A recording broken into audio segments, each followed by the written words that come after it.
Kent take command as Derbyshire follow on. Despite finishing day 2 still 351 runs behind Kent, Derbyshire's innings had got off to a good start. They'd lost just 2 wickets and put on 210 runs in the process. And the resumption of play saw more of the same. Madsen already going well on 60 not out, and Alex Hughes looking to become the third of Derbyshire's top 4 to reach a half-century. He'd get there with a 4 off the bowling of Alex Riley, as the pair took Derbyshire towards 300 runs for just those 2 wickets. And with Madsen in the 90s, Kent broke a partnership worth 130 runs for the 3rd wicket. He'd have to go for 93, LBW off the bowling of Riley. Hughes joined him shortly before lunch, Denley with the catch, Riley again with the wicket, the number 4 out for 66. Sean Irvine and Matt Critchley resumed after the break with Derbyshire 308 for 4, trailing Kent by 252. Critchley became the first to go after lunch, stumped for 15 by Billings for Riley's 3rd of the innings.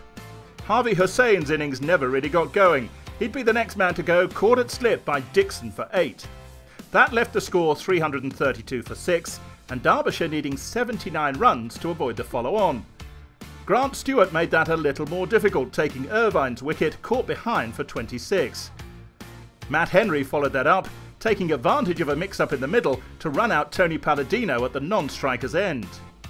Lockie Ferguson and Hamadullah Kadri stuck together long enough to get Derbyshire to within 11 runs of avoiding the follow-on, when Ferguson fell for 16, caught at fine leg off the bowling of Thomas.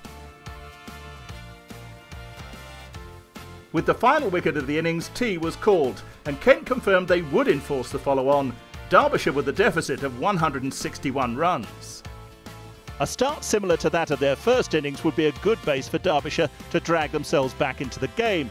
Tom Lace and Billy Godalming starting well to take the side past 50 without loss. But Alex Riley wouldn't let the partnership go any further. He bowled Godalming for 26.